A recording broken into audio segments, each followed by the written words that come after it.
1 hour later. At yun mga kabady, sa kalahating oras po na biyahe po natin ng pagmumotor ay nakarating na po tayo ngayon dito sa Barangay Conditas at ang pupuntahan po natin ngayon yung grotto po ni Mama Mary. Pwede na! Tapos may, kung mapapansin po ninyo, may gate po na maliit. Yan po ang nagsisilbing daan po ng mga pumupunta po dito. Kaso po ito pong grotto po na ito ay para po siyang isang abandonadong lugar na po. Paano masabi? Kasi ito po dati ay tourist spot. Napakarami po ng mga pupunta po dito, mga dumarayo para makarating po dito sa grotto ni Mama Mary. Ngunit sa pagtagal po ng panahon mga kabady, ngayon po siya ay nagluma na, tapos wala na masyadong pumupunta. Pinapunta dito mga kabady, kaso pangilan-ngilan na lang yung pumapasyal dito. At hindi rin po talaga alam itong lugar na ito po dito sa Batangas City. Kaya tara mga kabady, samahan nyo ako at papakita ko yung lugar po nitong Conditas po dito po sa grotto po ni Mama Mary. Dito pala ay may mga presento na bawat isa. Ay, Jesus is recommended to death. Ito pala mga kabady, pekot pala ito mga kabady. Makaganda pala ng loob nito. Ito, Jesus received the cross. Ito mga kabady ang lugar. Ito po ay dito matatagpuan sa Conditas po. Ito po ay grotto po ni Mama Mary. Tapos ito po pang tatlo ay Jesus Falls the first time. Ito mga kabady.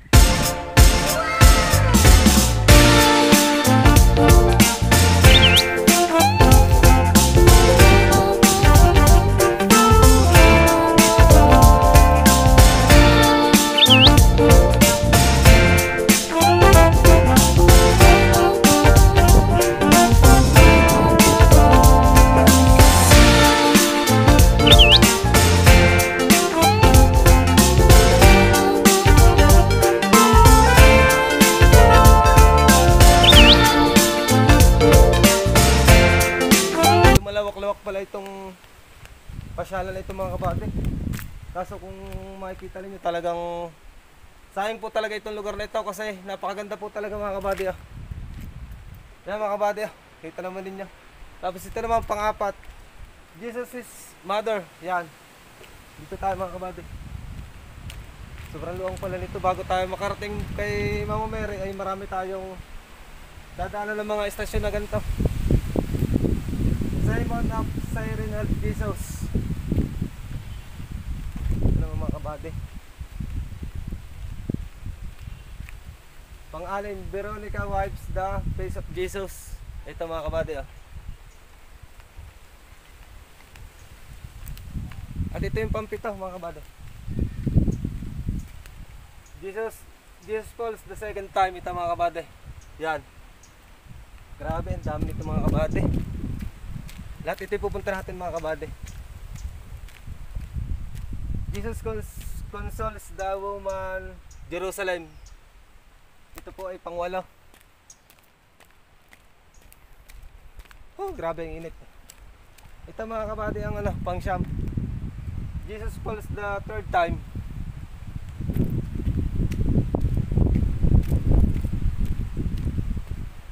At ito ang pang-sampo mga kabady. Jesus is stripped of his garments.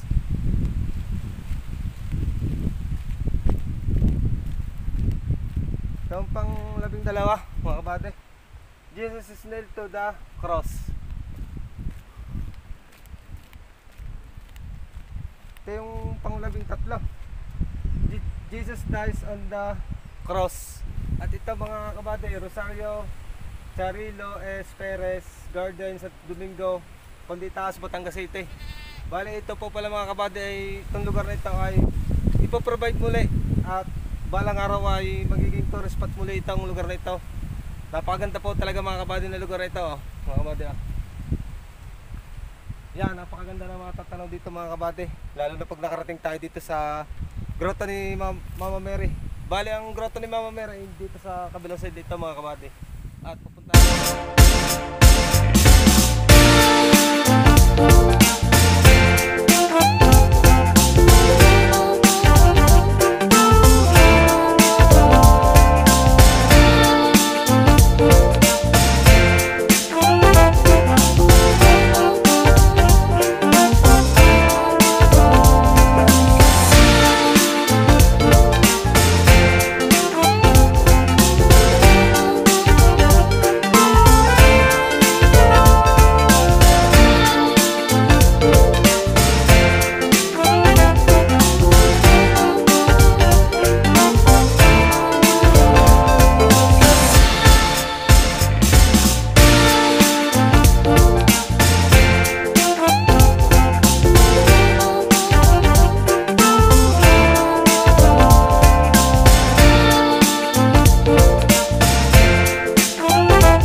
po natin ngayon yung pinakailog po dito sa grotto. At ito po yung yung pinakahagdan-hagdan na dadaan papunta po sa pinakailog sa ibaba. Bali ito daw po ay may 350 step, kaya tara mga kabady, samahan nyo ko at papasyalan natin itong ilog po dito sa Barangay Conde Itaas. At napakaganda po ng lugar na ito. Sayang po talaga mga kabady at napabayaan itong lugar na ito. Sana naman po mga kabady ito ay balang araw ay maipasayos muli. At napakatahimik ng lugar mga kabady. At dito bago makarating sa pinakailog ito, may mga istasyon po din na makikita dito. Yan mga kabady, pakarami. Bali ito ay halin tulad ko sa pinuntahan ko sa Luis, Batangas. Parang ganito din mga kabady yung yung lugar na pinuntahan ko doon. Mas napakarami ng mga step doon kaysa dito. Kaso nga lang talaga ito mga kabady, kung mapapansin niyo ay sobrang luma na talaga at napabayaan ng mga kabady. Mga kabady, ito yung daan. Sobrang sukal na ng pinakadaan papunta ng ibaba ng ilog. At ito po ay ating pupuntahan para maipakita ko po sa inyo at may bahagi po itong ganda po ng lugar ng Conde Itaas.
Kung mapapansin po ninyo, talagang sira-sira na po talaga itong lugar na ito. Abandonado na po talaga itong pasyalan po ito sa Barangay Conde Itaas. Ito po yung mga yung mga lamesa, pinakapahingahan po ng mga namamasyal po dati dito. Kita naman po ninyo ay sirang-sira na yung lugar, mga kabady. Sayang po talaga. Tapos ito, ganito mga kabady, halos ay nasira na po talaga ng tuluyan kasi sa sobrang katagalan ng mga kabady. Yan sira na po talaga mga kabady itong lugar na ito. Pero kung mapapasayos po talaga itong lugar na ito, ay napakaganda po talaga. Ito po ay dadayuin pa rin po ng marami. At hindi ko lang po talaga alam kung hanggang saan pa yung lalakadin ko mga kabady papunta dito sa ilog sa ibaba. Grabe mga kabady, sukal ng lugar. Yan mga kabady, dito naman ito yung dinadaanan kong ito mga kabady. Ito. Grabe.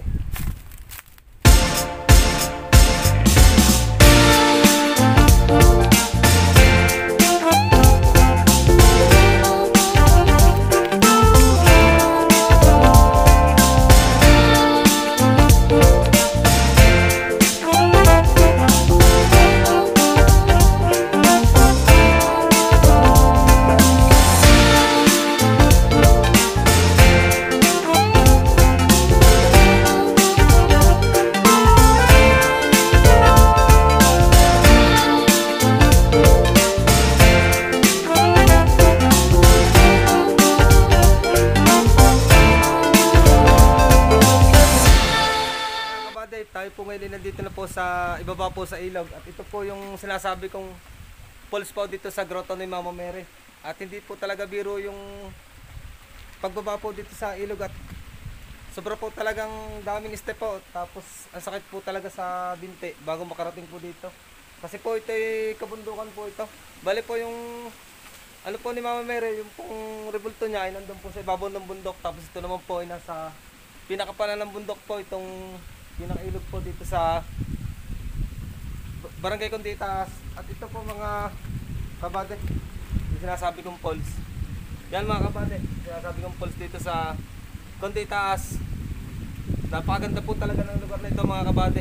Kung kayo makakarating dito, napakaganda po talaga, napakatahimik, napakaliwala sa lugar. Tapos pwede po kayo dito mag-picnic, magbahan po ng pagkain. May lamesa po dito sa kabilang side nito mga kabate yan. Kung mapapansin ninyo, yan po yung pinaka-hapagkainan dyan. Pagka kayo halimbawa mag-outing po dito sa lugar nito, kaso panatilihin po natin yung linis po, yung po ating mga basura na ginagamit dito, mga ano po ng mga pagkain ay huwag naman po nating iwanan po dito sa lugar na ito ng basta-basta na lang kasi napakaganda po talaga ng lugar na ito. At dito na po tinatapos yung vlog ko po dito sa Conditas. Kung nagustuhan po ninyo ang video, pakishare na rin po at pakihit po ang notification bell para updated po kayo palagi sa upload ko mga video. Maraming salamat po at God bless po sa ating lahat.